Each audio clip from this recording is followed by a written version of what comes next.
Remember when cartoons didn't talk down to you? When a Saturday morning show could make you question morality, loyalty, and whether Superman should be trusted with unlimited power? That show was Justice League Unlimited, and 2 decades later, nothing has topped it. In a world now dominated by cinematic universes, green screen epics, and multiverse madness, one animated show did it all first. No billion-dollar budgets, no flashy tech, just great writing, incredible characters, and the kind of world-building Marvel and DC now chase like it's the holy grail. Today on Holly Molly, we're diving into why Justice League Unlimited remains the greatest superhero show ever made, how it holds up in 2025, and what the new DCU under James Gunn can learn from it. So buckle up, because this isn't just nostalgia. It's a masterclass in storytelling,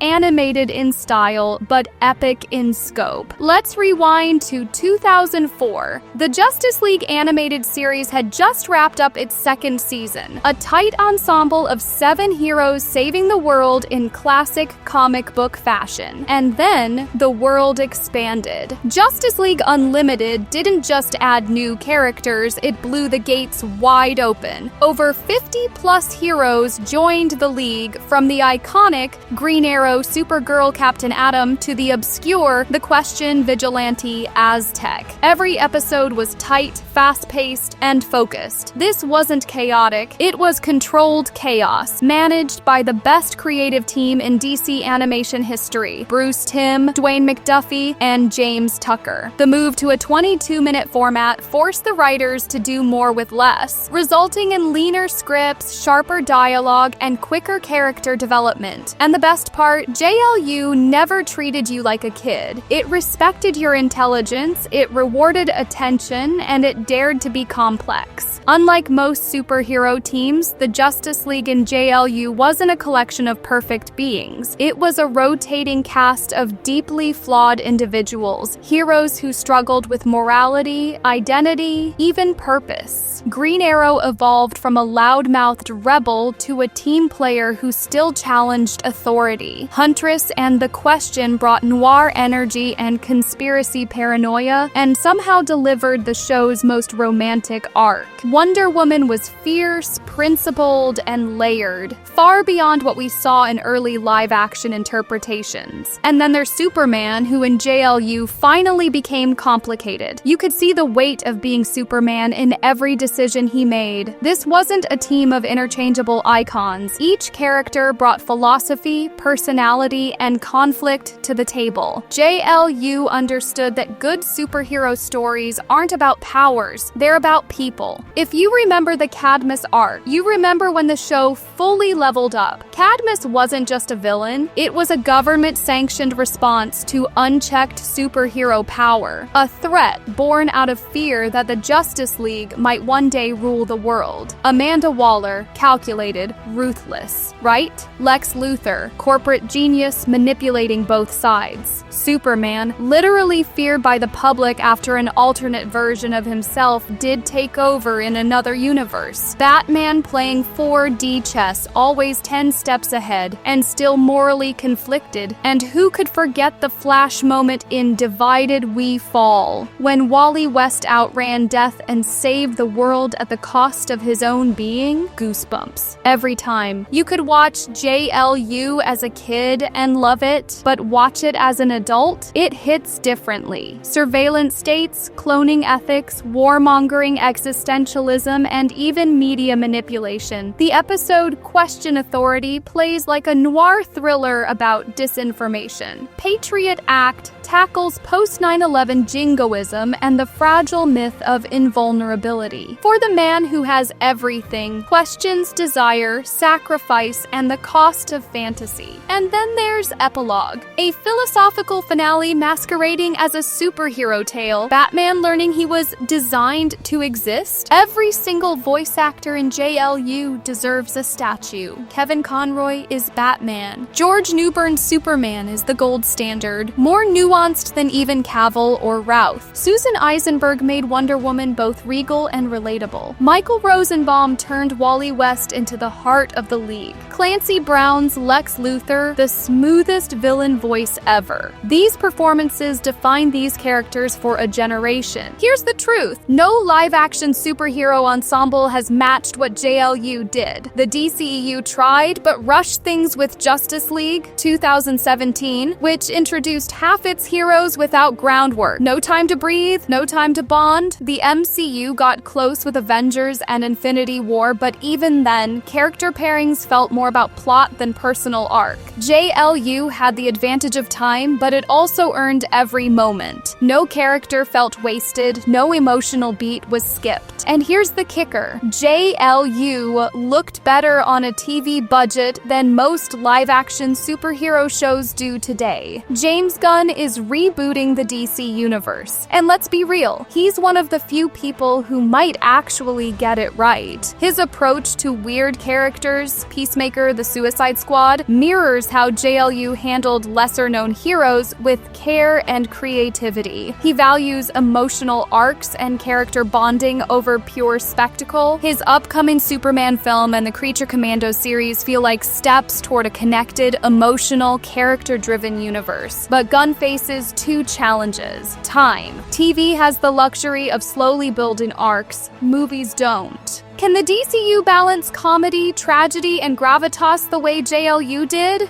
If Gunn builds his DCU like JLU, focused on themes, anchored in character, and willing to go deep, it could be the spiritual successor fans have waited for. Let's dream a little. What if Warner Brothers adapted Justice League Unlimited into a live-action series? Anthology-style episodes, a rotating cast, streaming platforms make this possible now. But here's the risk. The budget required to do it right would be massive. The casting would have to be perfect, not just for Batman and Superman, but for the weirdos, the wild cards, the hidden gems. Is it possible? Yes. Will it be easy? Absolutely not. Should they try anyway? 100% yes. There's a moment at the end of JLU's final episode, Destroyer, where the League stands on the steps of the Watchtower, looking down as dozens of heroes march forward into action. And then they run. No slow motion, no dramatic score swell, just a clean, confident sprint into the unknown. That's how JLU ends, not with a dramatic sacrifice or a twist, but with a promise that the League will always be there, that heroes will rise, that justice never rests. In a world where superhero stories now chase spectacle over soul, Justice League Unlimited is a reminder of what this genre can be: epic yet personal, political yet heartfelt, animated but never artificial. As James Gunn reshapes the DC universe, he's not just creating movies, he's creating legacy. And if he's smart, he'll take a long, hard look at JLU, not just for inspiration, but for a blueprint. Because 20 years later, Justice League Unlimited hasn't just aged well, it's aged into legend.